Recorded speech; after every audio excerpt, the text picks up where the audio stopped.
सर्वात प्रथम मी सतुदादा कदम आमच्या पक्षामध्ये प्रवेश केलेले आहेत त्याचं मी अभिनंदन करतोय आणि मोठ्या संख्येने या खेड तालुक्यामध्ये आदरणीय रामदासभाई कदम यांच्या नेतृत्वाखाली हा पक्ष एवढा मोठा होईल की खेड तालुक्यामध्ये फक्त आणि फक्त शिवसेना राहील। दुसरी गोष्ट ही की आम्ही आज 2 ते 3 महिन्यापूर्वीपासून एक आंदोलन ऐकत आहोत। हे आंदोलन लोट्यामध्ये चालू आहे आणि हे आंदोलनकारक आहेत अशोकराव जाधव साहेब मी आपल्याला विचारण्या इच्छुक आहे, आपल्याला विचारतोय की आपली वय तर असं 70 वर्ष, आज MIDC ही कुणी आणलेली आहे रत्नागिरी जिल्ह्यामध्ये लोट्यामध्ये। आज खाडीपट्टा विभाग आणि आपला शिव विभाग लोटे विभाग कितीतरी लोक कॅन्सरवर मृत्यू होत आहेत, तर कॅन्सरचा आजार त्यांना झालेला आहे। ह्याचा दोषी कोण आहे? कम्प्लिटली ह्याची जी दोष असेल ते ही MIDC आहे।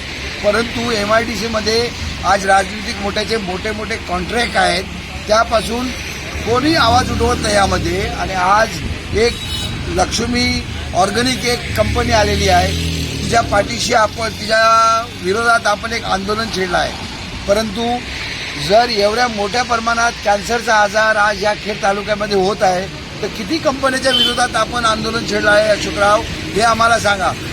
मला एक गोष्ट समजत नाही, अशोकराव हे संगमेश्वर तालुक्याचे आहेत आणि हे आंदोलन खेड तालुक्यामध्ये येऊन करतायत, म्हणजेच खेड तालुक्याचे आंदोलन, खेड तालुक्यामधले कोण व्यक्ती जे आंदोलनामध्ये सामील आहेत ह्यावर तो विचार करा ना। आज आपल्या जिल्ह्याचे पालकमंत्री हे रत्नागिरीचे आहेत, उद्योगमंत्री हे रत्नागिरीचे आहेत। मला तर असं वाटतोय की ह्या आमच्या उद्योगमंत्र्याला आणि ह्याला असा वाटतोय की खेड तालुक्याची जनता मरून जावी म्हणून ही कंपनी इथं आली ना, त्यांचा विचार असा आहे। मला अशोकराव तुमचा विचार असा आहे वाटतोय, परंतु तुम्हाला विचार करायला पाहिजे की जनतेची दिशाभूल करून तुम्ही कोकणाचा विकास कधीच करू शकत नाही। तुम्ही कोकणाचा विकास करायला गेलेत तर कोकणवासियाची प्रेम करायला पाहिजे तुम्हाला, ना की एक कंपनीच्या पाठीमागे पडून। बघा, आम्हाला त्या कंपनीशी काही लेणं देणं नाही आहे, परंतु तुम्ही जे दिशाभूल करून एक चुकीचं वातावरण जे निर्माण करत आहे ह्यावर आम्हाला आक्षेप आहे।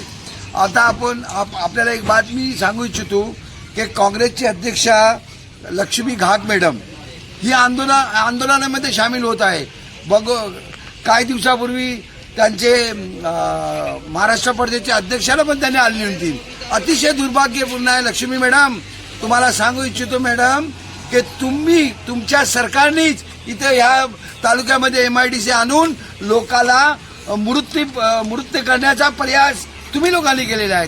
तुम्ही लोकांनी MIDC इतर लोट्यामध्ये आणून आज आमच्या खाडीपट्ट्यामध्ये आणि ह्या खेड तालुक्यामध्ये तुम्ही जावाल तर प्रत्येक गावी 4 ते 5 कॅन्सरचे पेशंट आहेत। ह्याचा दोषी कोण आहे? तुम्ही आहेत, तुम्ही मॅडम। या एक लक्ष्मी ऑर्गनाइज काय कंपनी आहे, तिच्या पाठीमागावरून काय उपयोग नाही आहे। जर कॉन्ट्रॅक्ट पाहिजे तर तुम्ही डायरेक्ट जावा आणि घ्या कॉन्ट्रॅक्ट, आम्हाला त्याची काय ऑब्जेक्शन नाही आहे। परंतु ज्या रीतीने ज्या दिशेने तुम्ही चाललेत या तालुक्यातले लोकांची दिशाभूल करून जर तुम्ही हे सर्व वातावरण खराब करण्याचा प्रयत्न करत असाल तर मी राज्य सरकारशी विनंती करतोय की अशा लोकांवर कारवाई करा। हे आज आपल्या इथले लोकल 1-2 नेते आहेत, मला तर वाटतं त्याला पण कॉन्ट्रॅक्ट भेटाय नाही म्हणून ते पाठीमागून चुबवायचं काम करतात, लोकांना चरवायचं काम करतात की तुम्ही पुढं व्हा, म्हणजे हे पाठीमागून जाऊन कॉन्ट्रॅक्ट घेतील असं तर मला वाटतोय। तेव्हा या खेड तालुक्याच्या लोकांनी हे जे दिशाभूल करणारे लोक आहेत त्यांच्या बरोबर लागू नको। मी तर बोलतोय की संपूर्ण MIDCच बंद करा। आजशी 7-8 वर्षापूर्वी या केमिकलच्या विरोधात मी हायकोर्टामध्ये PIL दाखल केली होती आणि त्या PIL मध्ये कोर्टाने क्लिअर इन्स्ट्रक्शन दिलेलं आहे की कुठलाही दोषी पाणी समंदरमध्ये सोडायचं नाही आहे। परंतु ह्या आज राजनीतिक लोकांनी त्या कंपन्याला पाठिंबा देऊन आज पण पाणी नदीमध्ये सोडून जातोय। ह्याचा दोषी कोण आहे? ह्याची दोषी फक्त आणि फक्त काँग्रेस गव्हर्नमेंट आहे।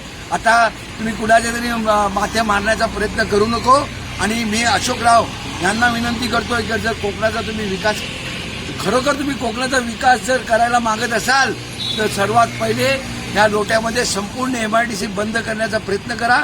आम्ही तुमच्या पाठीशी उभे राहू. पण हे ज्या प्रकारे तुम्ही एक मोहीम चालू केलेली आहे, आम्ही कधीच खेड तालुक्यावाले तुमच्या पाठीशी उभे राहणार नाही. तुम्ही जावा संगमेश्वरला आणि संगमेश्वरलाच काय असं काम असेल ते बघा, ही तुमची विनंती आहे.